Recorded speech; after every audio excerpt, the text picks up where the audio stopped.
Hello and welcome to this Nature Live Online, the show that takes you behind the scenes at the Natural History Museum, London. Today's Nature Live is really exciting as this is a takeover by two members of our youth advisory panel here at the museum. We will explore what they think needs to happen in response to our planetary environmental emergency. My name is Theo Blossom and I facilitated the youth advisory panel, which has become known as the YAP. And the YAP is 12 18 to 25-year-olds who met regularly to delve into the causes and consequences surrounding the inequalities of access to quality green spaces. The YAP were very generous in sharing their lived experiences and worked hard to deliver a self-chosen final project, which was an audience with the Deputy Mayor of London for the Environment and Energy, Shirley Rodriguez. Here is an image of some of our yappers when they came to the museum for the first time a few weeks ago and met Hope the whale. As always, this is a chance for you to ask questions too. So do pop in any questions or comments into the chat, say hello, tell us where you're watching from. We would love to hear from you. So a huge welcome to our guests today, Yogi and Victoria. Here they are, both putting the world to rights in the NHM Treasures Gallery last month. Victoria is a caseworker and organiser from South London. She is interested in building just systems, networks of care and meaningful solidarity across borders to deliver a liberated world in which we can collectively thrive. Yogi is a building services engineer apprentice who believes that to protect the environment, we have to start finding ways to fulfill our promises made on the topic. She wants to see thriving plant, animal, and human life for many years to come. Now, I have had the privilege of working with these two wonderful human beings for the past year, and so I am super happy to have you come and join us today. Welcome, Josie and Victoria. Hi. Hi, Theo. How's it going? Good. How are you? Yes, very well, thank you. So let's get started. Let's open up this conversation. As two people that are change makers in addressing the planetary emergency, let's look towards the future. So Yogi, let's start with you. Let's say it's 10 years from now. What large scale changes do you want to have seen happen in how we're tackling the planetary emergency? What do you think we need to get there? That's a good question. Let me set my mind forward. So I guess what I like to see, I think I like to see three things. The first would be I want to see like businesses and large organizations, like as well as the government, making like clear promises about how they're going to deal with the climate emergency, about how they're going to take responsibility for their emissions, about how they're going to reduce them.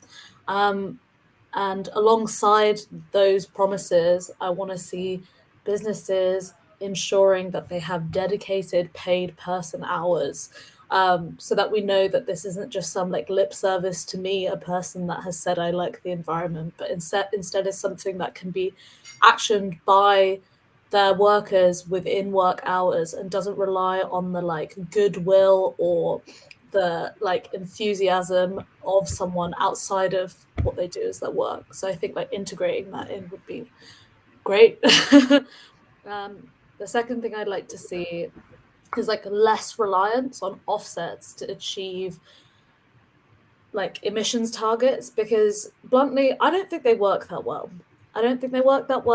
I feel scammed. I want to see industries changing in order to have less waste, in order to use less resources, in order to have like efficient processes, and like I want them to prove that they've done all of those things before they get to offset their emissions and say that they support like climate change action. That would be really cool for me. And then the last thing I'd like to see is government policy that ensures that individual actions that people take often every day in good faith aren't just futile attempts to like make ourselves feel better, but instead are like proper effective actions that are going to make a difference. That's what I'd like to see in 10 years. We've got some time. Awesome. Thank you, Yogi. Victoria, anything you'd like to add, and what tangible things you think businesses and governments could do? Yeah, so I think Yogi's right. We do have time, but we don't actually have that long. And so in 10 years, I want to see like a radically different system of systemic changes and kind of not piecemeal reform that kind of centres those most impacted by the crisis, and has in 10 years, I want to see a massive green investment in infrastructure, workers in the kind of jobs that, you know, are not going to be sustainable in the kind of world we're going to need. They have to have been funded to have a just transition to retrain, and that has to be facilitated, and that strategy developed with them and their unions. I think I want to see governments and businesses and everyone just understand the cost of not acting is greater than acting. We've known this is happening for decades, and every year it's not been treated like an emergency, despite, you know, climate emergency being like done in the House of Commons, but like what has followed on has been like frankly quite embarrassing. So I want to see that change. I'm in Lewisham, and like the motto of the council is the health of the people is the highest law, and I want that to start being actioned. And although businesses, you know, kind of act in the interest of their shareholders, I want to see them being forced to do otherwise through like really strong legislation as well. And I really want to see reparations for justice for the harm done. I'm very aware that I live in the West, like in the UK, which is one of the top 10 global emitters of all time. And so we need to be understanding that we need to be like, we built this wealth on the back of other people, and we need to be now resourcing them because they're paying for the consequences of what's happened, whether that's like justice for the Ogoni people or like holding people to things they've committed to. I think at COP15 government said they'd pay $100 billion every year to help undeveloped countries, but that hasn't been met. And what are the consequences now? Wow, yeah, big stuff. Thank you very much for sharing your thoughts on that. Let's just quickly go to our viewers. Are there any questions come up from that, or any thoughts from our viewers? Not for the moment. Okay, well, if you think of anything, please do pop it into the chat, and we'll have another chance for questions further on. So, really interesting start to the show. Yogi, we've spoken before about perhaps thinking more about individual action in a global crisis. What do you think are some of the individual actions that we should be thinking about? And do you have any examples of those?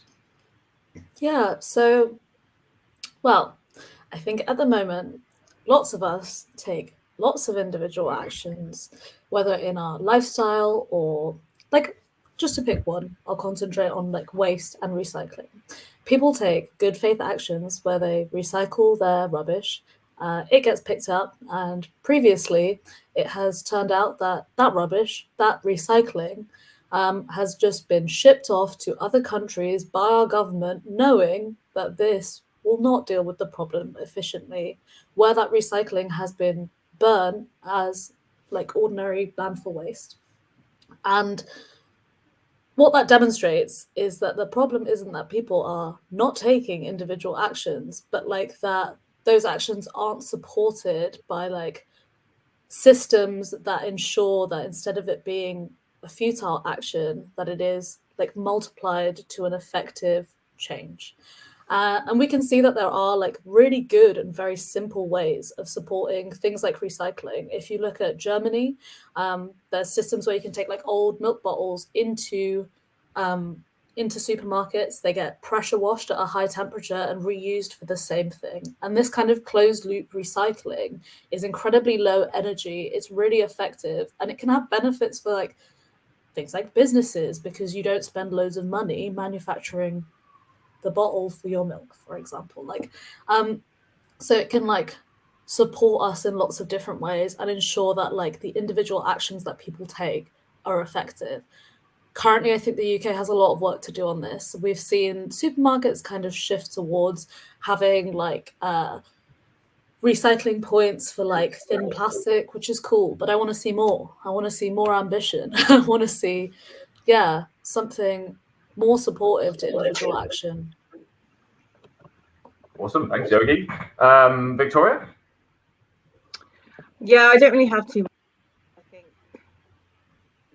individual action is great, but it's not going to deliver what is needed. So we have to understand we have to do it, but we have to also demand like better of those who really have the power to affect the change needed. Yeah, Victoria makes a really good point here, because I work in like a construction adjacent business, and it's one of the biggest polluters in the country. And the difference between like construction sector as a whole, like actually being able to recycle concrete efficiently and actually doing like good like life cycle costing and making sure that like they're efficient with their materials, like this is going to have the like large scale difference that's going to make sure that we're able to like protect our environment. So like as much as I've talked about milk bottles, Victoria's right, that's like not the only thing that we need to be doing. Wow, really interesting. One of the things I often think about is how we hear so much around the concept of developing anxiety, or become known as eco-anxiety, as a growing issue. And what do you think people are afraid of to address when talking about and tackling the planetary emergency? And how can we transition from like the idea of fear through to action? Victoria, what do you think about that? Yeah, I definitely have this. Like after that big IPCC report came out, I just sat at my desk for about 3 days and was like spiraling. But we decided we had to find a path forward. And I think for me, it kind of works like this. We can act local and think global. I think that's really helpful for me. So I kind of got together with people in my local community in the past, and I found that has helped me to be able to like take it on, because it sounds like the scale of the challenge is huge, but if you break it down into small tasks and find community with other people, that's really like helpful. But I also think there's things that you can do, like understanding that you can't endlessly consume. But just by having those conversations and working with people, and like I started a community gardening project during like the first lockdown, and that only like not only helped secure like food for people who were struggling otherwise, but also helped me stop the eco dread. Yeah, Yogi, any kind of thoughts for you on that? I mean, I think Victoria's really said it all there, to be honest. Victoria smashed it. Okay. We have seen over the last few years a real emphasis moving towards youth voice and young people who are kind of like really leading the way. And I guess one quick last question I have for you both is, or something I'd like to explore is, like, whose problem is the environmental emergency? Like, is the environmental emergency a young people's problem? And because that's kind of like quite often like who people try and get to talk about it and kind of like try and make an impact. And I just wondered whether you had any kind of like particular thoughts on that. Victoria? Yeah, I think it's everyone's problem. Like it's kind of the definition of the emergency. It's going to affect us all, even though, you know, my granny might escape some of the worst impacts of it, but it's all of our problem. And I think that is shown throughout the polling. Like every single poll that comes out across all age group is wants our governments to do more, and we understand the scale of the issue, even if the action doesn't then happen. And I think it's really important, if you're organising around any issues, to remember that like intergenerational activism is like really important. There's a whole, if you can have relationships with older people, and they're not just a resource to extract from, but they have so much knowledge about how systems work and how to affect change and how to build community. And I think we have to understand that we should work together to do that. I don't just want to see young people kind of held up in a slightly like infantilizing way as some messiah. The changes that are going to need to happen are going to happen by us all together. So I think for me, that's kind of what we need to do. Yeah, that's a great answer. Yogi, is that kind of similar? Again, similar to kind of like what you're thinking, or? I think like previously I've made the assumption that we as the youth kind of have like heavy stakes in the future, but I think you're right, Victoria. I think it's an everyone thing. We're all here, aren't we? Yeah. We are all here. That is, well, wow. You know what? We actually have a question just come in from one of our viewers. It's from, I think I'm going to say this right, Conontology. Do you feel like we are seeing a change in the right direction? Who would like to tackle this? Any particular thoughts? I can have a go. Yeah. Like, things are in the right direction, but I suppose the point is they're not at the speed that they need to be, and this is the decisive decade. We are running out of time, and for many people around the world, like, the time's already gone. They're already experiencing the sharp edge of, like, how we've just let this issue fester. So I think, it'd be interesting to see what comes out of COP26. I'm already quite skeptical, because we have seen that Indigenous people and people from the global south are going to struggle to get there, and they've already demanded that it's delayed for a year, and that's gone ignored. So I suppose, yeah, we're already seeing things in the right direction, just not in the speed and not in the kind of inclusive way that I would think we would like to be. And that sounds really pessimistic, but I don't know. But it's it's a dose of realism as well, I believe. So how about Yogi? Any kind of thoughts on that question? We have got another question just come in. I could move on to that one. Yeah, I think maybe. Yeah. Another question has just come in from Biodiverse NDND. This is a big one. Can we avoid climate disaster within the current system? It feels like there's always big talk on reform. But as they say, capitalism can imagine the end of the world before the end of world of capitalism. Does anyone have any want to open up and explore that one? Yeah, I mean, can you achieve it in the current system? What a good question. I don't know if it can be done with things as they are. And Victoria earlier talked about degrowth as an idea, right? This idea that the reliance on I guess infinitely growing and stuff just is maybe part of the problem. And I think that it definitely is, because trying to use a finite number of resources to continue to make more and more and more stuff and more value, it seems on a very basic level to be mildly impossible. So yeah, I think our attitude and our approach to the economy and how we consume does really have to change. And what kind of systemic change that leads to is not an answer I know. I don't have an answer either, but I do love the question. I think it's the kind of question that we need to be thinking about seriously. I don't know if things can be mildly impossible, Yogi. I think they're either impossible or not. But I don't know. Climate disaster is directly linked to capitalism. Like, you see, if you look at the graphs, all the graphs show, like, post-industrial revolution, the emissions just rise and continue to rise because the decision is that we have to keep growing, keep consuming, especially in the West. So yeah, I'm really skeptical of reforms. I think we have to decide there are kind of reforms that are reformist reforms and non-reformist reforms, and there are really clear distinctions to make. If reforms are just flowing more resources to big business, then we should be lobbying against them and demanding better. But if we're having reforms that are with the view to creating a system which will no longer cause such injustice and ending climate disaster, then I think that's what I'm interested in. So I don't know what that looks like, but I definitely don't think it probably looks like capitalism. Wow, yeah. So I guess we mentioned COP a minute ago. For those that don't know what COP is, it's Conference of the Parties, which is the climate change one is happening in Glasgow very, very soon. Do you have what would you like to see as coming out as just say COP is wrapping up? What do you want to be on the front pages of the newspapers? What headlines, what kind of promises of actions and things would you like to see kind of come out from global leaders to really be making those changes?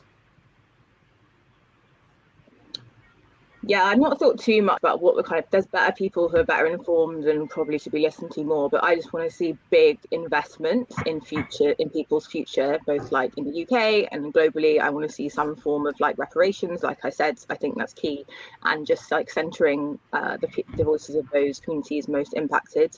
I don't necessarily want to hear from, our government about what we're going to do unless it's like massive investment and happening now. Logie, anything? Yeah, definitely. I think I'd like to see some more conversations about degrowth from politicians, because it does seem like there's some lack of engagement with the inevitable reality of the situation, which is like having to figure out how we stop consuming as much. And like alongside that conversation, I want to see conversations about like how we ensure that like the most disenfranchised in our country, the people who've currently been most affected by climate change, like how we ensure that those aren't the people that like bear the brunt of this as well. Because I don't want to see people talk about degrowth and then use it as a tool to like ensure that like people can't thrive in our country. Like that's not what I want to see. So that's one thing I'd like to see come out of it. And like I said earlier, right at the beginning of this, I want to see some like targets and things that don't rely on offsets, that really like move away from that and like lean into like where you have to like get to real problem solving. Like, yeah, I want to see that. No, fantastic stuff. So, we just had another question come in. Russell Luscoon, thank you, Russell. If parts of the public are annoyed by direct protests on climate, very interesting topic. What other ways can young people in particular use to shift the societal attitudes and behaviours? I think that's a really good question, but I think we have to consider why people are annoyed. Are they annoyed because the response in media is being framed in a specific way? I think that's likely. But also, I think we have to understand that, like, sometimes direct action is the only way to get heard. It's really good to like lobby and do these other forms of things, but protest is by definition noisy, disruptive, irritating at times, because that's how you get things noticed. So I don't know, I am a big believer in direct action, but I think other ways you can do things, this is such a weak answer, but like having conversations with people, like meaningful conversations in your community about how you can do better, and like cooking up what kind of world you want to see and start building towards that. But I don't think we should write off direct action at all. More of it, please.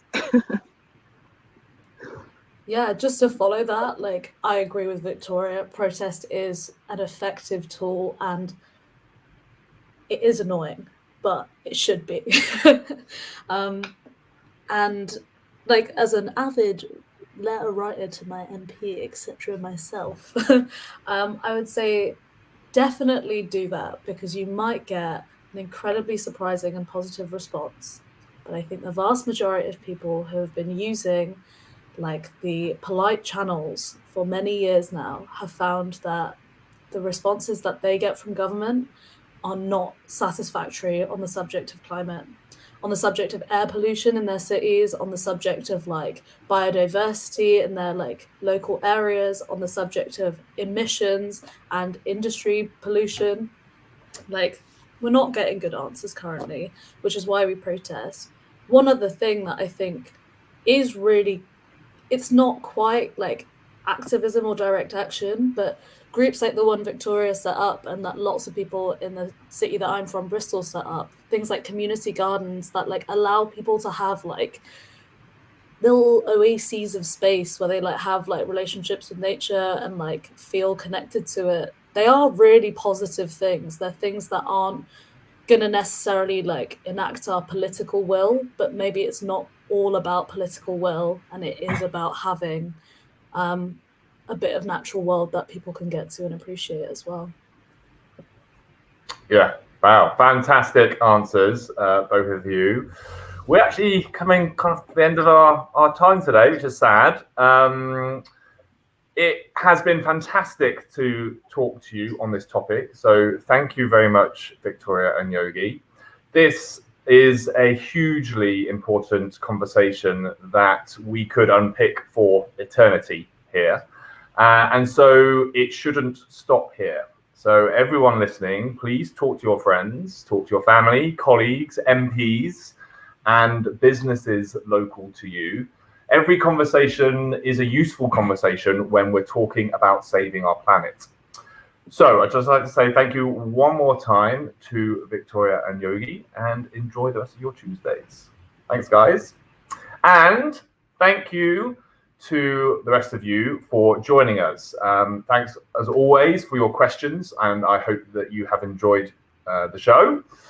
Keep a lookout for more up-and-coming projects and changes at the museum with the exciting Urban Nature project. We are currently delivering youth worker training to support youth workers to feel more confident to utilise urban nature right on their doorsteps with their young people. And over the next couple of years, you will see some exciting changes happening in our gardens as well. We have lots of content coming up to do with the Wildlife Photographer of the Year competition. So check out what's going on via the Natural History Museum social media channels. Until next time, take care, and we look forward to seeing you soon. Okay, thank you, everyone. Bye-bye.